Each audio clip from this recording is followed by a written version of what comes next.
Journalist Sai YouTube నెట్వర్క్లో ప్రధానమైంది journalist Sai YouTube 8 లక్షలకి సబ్స్క్రైబర్లు చేరారు. ఈ సందర్భంగా ప్రతి ఒక్కళ్ళకి ధన్యవాదాలు తెలియజేస్తున్నాను. మెయిన్ స్టార్ట్ చేసినటువంటి సందర్భంలో పత్రికలు, టీవీ ఛానళ్ళు ఈ తరహా కొన్ని వార్తల్ని ఉద్దేశపూర్వకంగా అవాయిడ్ చేస్తుంటాయి. వాళ్ళ భావజాలాల ఉద్దేశంతో కావచ్చు, లేదా లోకల్ పాయింట్స్ని అంటే తమ రాజకీయ ఎజెండాల కోసం టచ్ చేస్తూ దేశానికి అవసరమైనటువంటి నిజంగా ప్రజలకు అవసరమైనటువంటి వార్తల్ని అవాయిడ్ చేస్తూ వస్తున్నారు. అట్లాంటి వాటిని మనం ఫోకస్ చేద్దామన్న ఉద్దేశంతో స్టార్ట్ చేసాం. అదే సందర్భంలో జర్నలిజానికి ఇక మార్కెట్ తగ్గిపోతుంది. ఎందుకంటే జర్నలిస్ట్ అంటే ఇదివరకు సబ్జెక్ట్ ఉన్నోడా, మంచి సబ్జెక్ట్ ఉన్నదా లేదా, కష్టపడగలడా లేదా అనేటువంటి రూట్లో తీసుకునేవాళ్ళు. అలాగా సెలెక్ట్ చేసి అట్లాగే పైకి తీసుకురావడం, చాలా తక్కువ జీతాలతోనే పనిచేసాం. అయితే క్రమంగా రోజులు మారే కొద్దీ సంపాదన అన్నటువంటిది మనకివ్వడం కంటే సంస్థలకే సంపాదన కష్టం వచ్చింది.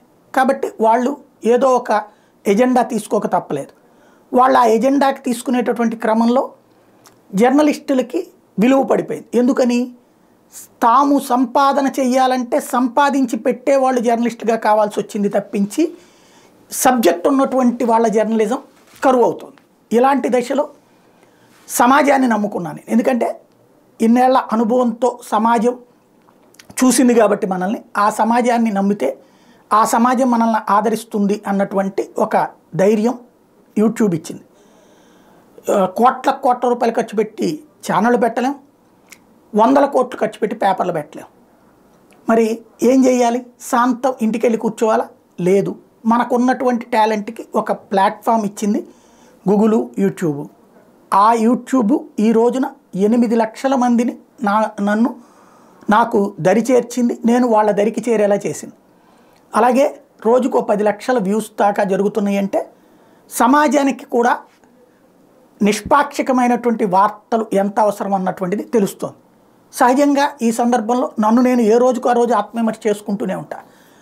అందులో ఒక ప్రధానమైనటువంటి అంశం, ఒక పార్టీకి అనుకూలంగా వ్యవహరిస్తారు, వైఎస్ఆర్ కాంగ్రెస్ పార్టీకి అమ్ముడుపోతారు, లేకపోతే జగన్మోహన్ రెడ్డికి అమ్ముడుపోతారు. ఇది ఒక ప్రచారాన్ని ఉద్దేశపూర్వకంగా కల్పించారు. ఎందుకు అనేది కూడా నేను ఆత్మశోధన చేసుకున్నా.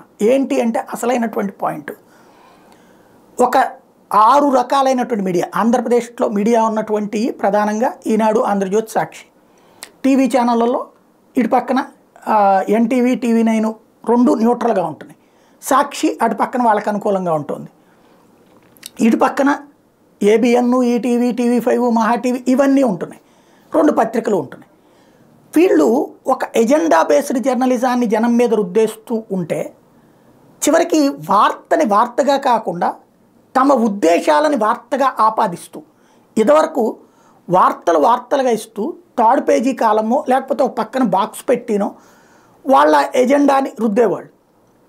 కానీ ఇప్పుడు అలా కాకుండా వార్తలోనే తమ ఉద్దేశాన్ని రుద్దేసి అదే వార్తని ప్రజల్ని నమ్మిస్తున్నారు. కాబట్టి అది ఎక్కువగా 80% ఇటు ఉండటం వలన, దాన్ని నేను నిలదీస్తుండటం వల్ల ఖచ్చితంగా ఒక ముద్ర వేసేటటువంటిది ఉంటుంది. దాన్ని నేను ఆపేసి కూర్చుంటే అది జర్నలిజం కాదు. తప్పు ఎక్కడ జరుగుతున్నా ఇది తప్పు అని ఎత్తి చూపెట్టాలి. సంపద సృష్టించేస్తానని చంద్రబాబు నాయుడు గారికి సంబంధించిన తప్పుని ఎత్తి చూపెడతాను. అదే సందర్భంలో సంక్షేమం ఒక్కటే ఎట్లా సాధ్యమవుతుంది, అభివృద్ధి అంటే మౌలిక వస్తువుల్లో రోడ్లు కూడా ఉన్నాయి కదా అన్నటువంటి పాయింట్ ఇటు ప్రభుత్వాన్ని అడుగుతాను నేను. 2 వైపులా ఉంటుంది. కాకపోతే ఇక్కడ ఏమవుతున్నదంటే పత్రికలు, ఈ మీడియా విషయాన్ని బకెట్ల కొద్దీ చెమ్ముతున్నప్పుడు దాన్ని నేను ప్రస్తావిస్తున్నాను కాబట్టి ఖచ్చితంగా ఒక ముద్ర వేస్తాను. ఆ పాయింట్కి నేను భయపడిపోయి మాట్లాడడం మానేస్తే జర్నలిజం చచ్చిపోతుంది, లేదా రెండో వెర్షన్ చచ్చిపోతుంది. నా ప్రయత్నం ఒకవైపే చూపెట్టేటటువంటిప్పుడు రెండో వైపు చూపెట్టడం, రెండో వైపు రూట్ అన్నటువంటి చూపించే ప్రయత్నం. ఇదివరకటి రోజుల్లో ఎవరిదైతే తొక్కి పడేసే ప్రయత్నాలు చేస్తారు. ఒకప్పుడు పవన్ కళ్యాణ్ని తొక్కి పడేసే ప్రయత్నం చేశారు, అప్పుడు నేను హైలైట్ చేశాను. ఇప్పుడు పవన్ కళ్యాణ్ మంచి చేసినప్పుడు మంచి అనే చెప్తా, రూట్ మారుతున్నప్పుడు మార్పు అని చెప్తా. నా పర్సెప్షన్ అంటే నా దృక్పథం ఏంటి అంటే ఆంధ్రాకి ప్రయోజనం జరగాలి, భారతదేశానికి ప్రయోజనం జరగాలి. నా జర్నలిజం రూట్ అది. ఆంధ్రప్రదేశ్కి ప్రయోజనం జరగాలి, అదే సందర్భంలో భారతదేశానికి ప్రయోజనం జరగాలి. ఈ రెండు ప్రయోజనాల రీతిలో నుంచినే నా ఆలోచన ఉంటుంది. దీనికి విఘాతం కలిగించేటటువంటి ఏ ప్రయత్నమైనా, అది పత్రికలు చేసినా, టీవీ ఛానల్ చేసినా, రాజకీయ పార్టీలు చేసినా నేను తప్పుపడతా, దాంట్లోని తప్పుల్ని ఎత్తి చూపెడతా. అదే ప్రయత్నమే మంచి చెడు రెండు వైపులా. నాకు మిత్రులని 8 లక్షల మందిని చేర్చింది, శత్రువులను కూడా 10,000 మందిని చేర్చి ఉండొచ్చు. దానికి నేను బాధపడట్లా, భయపడట్లా.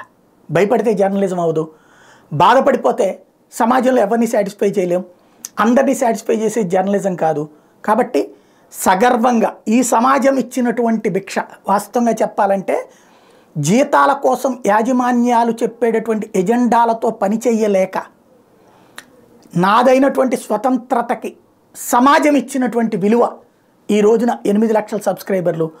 ఇది మరింతగా ఆదరిస్తారని కోరుకుంటూ ఇదే విధానాన్ని కొనసాగిస్తానని వినమ్రతతో చెప్తున్నాను.